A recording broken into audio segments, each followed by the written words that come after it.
एक बार फिर से आपका स्वागत है। तो दोस्तों AIIMS BSc honours nursing 21 session के लिए आपके मॉक राउंड का रिजल्ट है वो जारी कर दिया गया है। ये मॉक राउंड का रिजल्ट है दोस्तों, आप इसको फाइनल रिजल्ट ना मान के चलिए। ये एक आपके लिए ट्रायल सेशन था जिसमें ये आपको अपनी जो सीट ऑर्डर है वो आपने प्रेफरेंस में फिल किया था।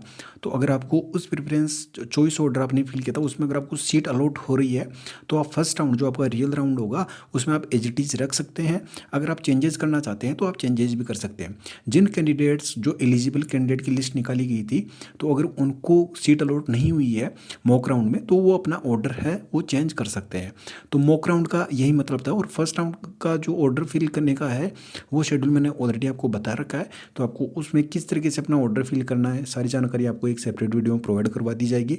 तो अगर आप हमारे चैनल पर नए हैं चैनल को जरूर सब्सक्राइब करें, बेल आइकन को जरूर प्रेस करें जिससे कि आने वाले सभी वीडियोज़ को नोटिफिकेशन आपको मिल सके। तो दोस्तों यहाँ पे आप देख सकते हैं ये आपका जो मॉक राउंड का रिजल्ट है वो जारी कर दिया गया है। और इसमें जैसे ही काफ़ी सारे कैंडिडेट को ये डाउट्स था कि सर इनका क्या मतलब होता है, जो ये दिए गए हैं कि एनआर एनपी का क्या मतलब होता है।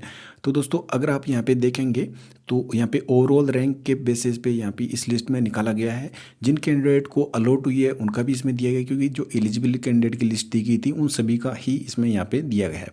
तो अगर ओवरऑल रैंक आपकी जो फर्स्ट रैंक थी ओबीसी कैटेगरी से तो इनको एम्स न्यू दिल्ली अलॉट हुआ है। और सेकंड में अगर बात करें आपकी एयर जो सेकंड रैंक थी उनको भी एम्स दिल्ली उनको अलॉट हुआ है मॉक राउंड में।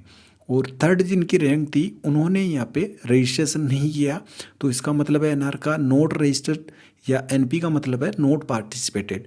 तो इन्होंने जो मॉक राउंड की काउंसलिंग प्रोसेस थी इसमें अपना रजिस्ट्रेशन भी नहीं किया और ना ही इसमें पार्टिसिपेट किया है।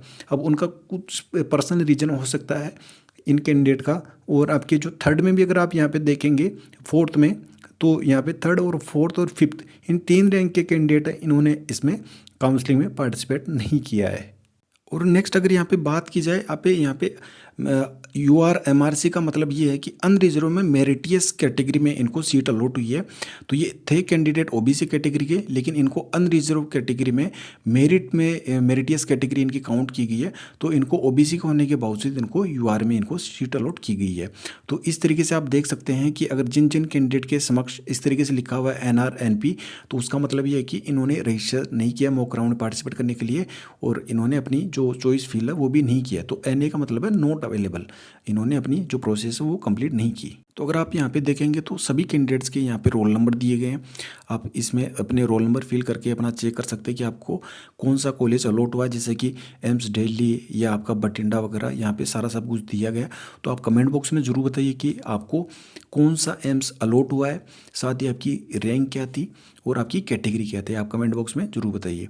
तो यहाँ पे कंप्लीट जो एलिजिबल कैंडिडेट थे उनकी सभी की लिस्ट दी गई है।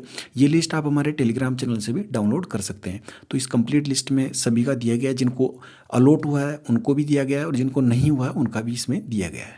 अब जैसे कि यहाँ पे ये दिया गया है कि ये UR कैटेगरी के हैं, 1200 इनकी ऑल इंडिया रैंक है। और इसमें ये दिया गया है कि सीट एलोकेशन कंप्लीटेड, कि इसका मतलब ये है कि UR कैटेगरी में अब जो सीटें थी वो लिमिटेड सीटें थी। तो अब इनको जो इनकी एलिजिबल कैंडिडेट थे लेकिन इनका नंबर आते आते जो सीट अलोकेशन है वो कंप्लीट हो चुका है तो इनको कोई भी सीट है वो अलॉट नहीं की गई है। तो सीट अलोकेशन कंप्लीटेड अगर इस तरीके का आए तो इसका मतलब है कि आप जिस भी कैटेगरी से बिलोंग करते हैं उस कैटेगरी में आपसे ऊपर के जो जितने भी कैंडिडेट हैं उनको सीट अलॉट हो चुकी है और आपका नंबर आते आते जो सीट जितनी भी थी वो पूरी फिल हो चुकी है। तो ये UR में इनसे पहले भी काफ़ी सारे कैंडिडेट हैं तो इसका मतलब ये है, आप इसका कन्फ्यूजन ना रहे। अब नेक्स्ट जैसे काफ़ी सारे कैंडिडेट की ये ST कैटेगरी है, इनके रोल नंबर ये है, इनकी रैंक का 4007 है। तो इनके FCNA दिया गया है।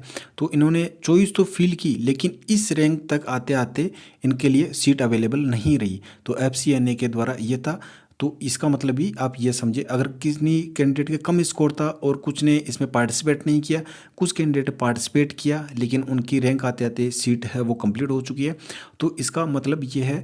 और कोई भी डाउट है दोस्तों तो आप मुझे कमेंट बॉक्स में पूछ सकते हैं या मुझे इंस्टाग्राम फॉलो करके वहाँ से भी जानकारी ले सकते हैं। और अब आपका जो फर्स्ट राउंड काउंसलिंग है उसमें आपको अपना जो चॉइस फिलिंग है वो आपकी स्टार्ट हो जाएगी कल से 1 फरवरी से। 1 फरवरी से आपकी स्टार्ट हो जाएगी 11 बजे से, और आपकी 2 फरवरी तक आपकी 5 बजे तक ही रहेगी। तो मैं एक सेपरेट वीडियो प्रोवाइड करवा दूंगा जिसमें कि आपने ऑलरेडी जो मॉक राउंड में फिल की थी उसी तरीके से आपको फर्स्ट राउंड में भी फिल करना है, लेकिन इसमें जो आप फिल करेंगे और इसका जो रिजल्ट आएगा वही आपका फाइनल रहने वाला है। ये केवल मॉक राउंड था जो एक ट्रायल बेसिस था, और अब आपका जो फर्स्ट राउंड है वो आप कल 11 बजे से फिल कर सकते हैं, और लास्ट डेट आपकी 2 फरवरी 5 बजे तक है। ये आप ज़रूर ध्यान रखिए। अगर कोई भी कैंडिडेट है जिन्होंने काउंसलिंग में पार्टिसिपेट किया, मॉक राउंड में पार्टिसिपेट किया है, तो ये वीडियो उन तक ज़रूर पहुँचाइए, क्योंकि यहाँ पे जो आपका ड्यूरेशन है वो आपका 2 ही दिन का दिया गया है फर्स्ट राउंड काउंसलिंग का। तो दोस्तों फिलहाल के लिए यही अपडेट थी। मिलते हैं नेक्स्ट वीडियो में नेक्स्ट अपडेट के साथ में। धन्यवाद। जय हिंद, जय भारत।